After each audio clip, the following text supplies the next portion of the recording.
Hello friends. तो जैसा कि आप लोग अपनी स्क्रीन में देख सकते हैं, मैंने आज चेंज ऑफ ऑर्डर का नए टाइप का क्वेश्चन लिया है। और वो क्वेश्चन क्या है? क्वेश्चन है evaluate double integration R cube D theta dot D are.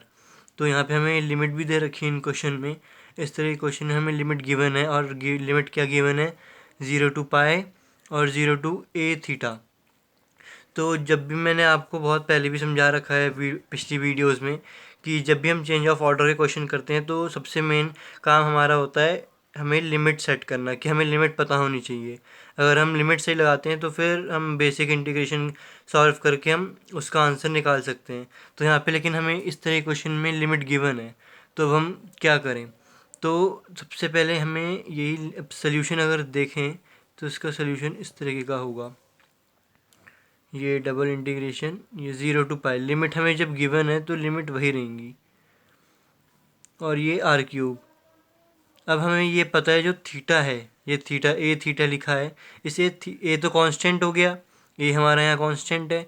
और थीटा जो है, ये थीटा किसका फंक्शन है? अगर मैं बात करूँ, जैसे हम लोग बात करते थे एक्स और वाई के रिस्पेक्ट पे बात करते थे पिछले क्वेश्चनों में। तो अगर जब मैं लिखूँ under root 1 minus Y square, तो जो वाई फंक्शन है ये किसका फंक्शन है? ये एक्स का फंक्शन होगा, ऑफकोर्स सी बात है। जब वाई ये है तो वाई का फंक्शन एक्स है। तो वैसे ही इस बार हमने इन क्वेश्चनों में क्या लिया है? थीटा और आर। तो अगर मैं बोलूँ कि थीटा किसका फंक्शन है, तो थीटा किसका फंक्शन होगा? आर का। तो इस तरीके से हमने फंक्शन से आर की वैल्यू निकाल ली। तो ये पहली जो इंटीग्रेशन लगी है हमारी इनसाइड को, वो अंदर लगी हमारी R equals to A theta और आर इक्वल्स टू 0।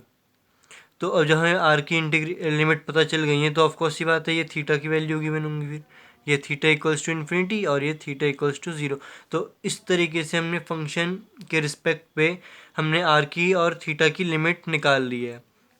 अब ये आर क्यूब है, अब ये पहला तो आर है, यहाँ पे हमने डी थीटा लिखा हुआ है, लेकिन हम डी थीटा लिख नहीं सकते। क्यों? क्योंकि हम तो आर के रिस्पेक्ट पे इंटीग्रेट करेंगे। तो हम यहाँ पे डी आर लिखेंगे पहले। तो ये चेंज ऑफ ऑर्डर पहले डी आर में आएगा, फिर डी थीटा आएगा। तो पहले हम इस क्वेश्चन को सॉल्व करेंगे, फिर इसका इंटीग्रेट करके फिर पूरे थीटा का इंटीग्रेट करेंगे। तो लिमिट हम सेट कर चुके हैं, अब हम इसको इंटीग्रेट करते हैं। तो इंटीग्रेट करने पे ये 0 टू पाई आएगा। ये आर क्यूब, ये आर क्यूब का हमको पता है कि आर क्यूब का क्या होता है integration, R4/4 D theta.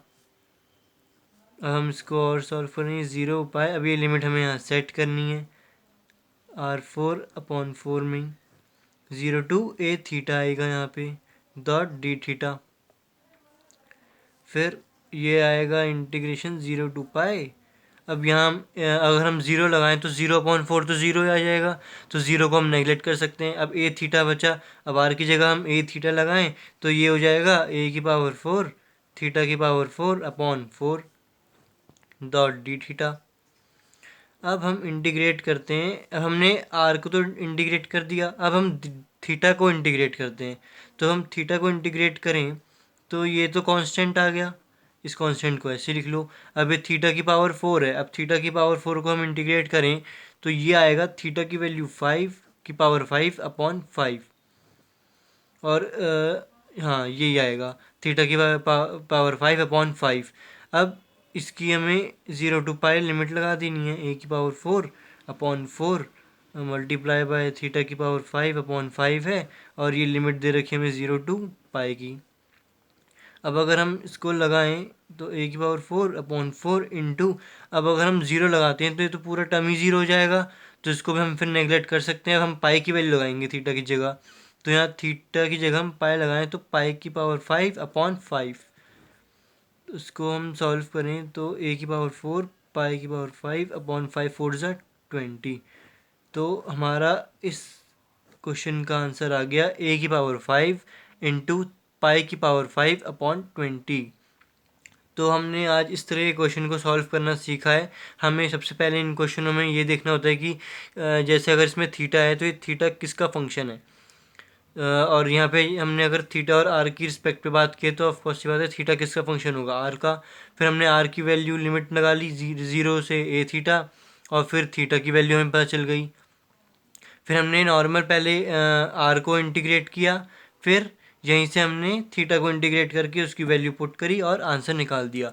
I hope आप लोगों को चेंज ऑफ ऑर्डर के इस तरह के क्वेश्चन भी सॉल्व करना अब आ गया होगा। और अगर बाय चांस आपको कहीं दिक्कत आ रही है तो आप लोग कमेंट बॉक्स में मुझे बता भी सकते हैं, और इसको आप वापस से वॉच कर सकते हैं। आई होप आप लोगों को आंसर आ गया होगा, और थैंक यू।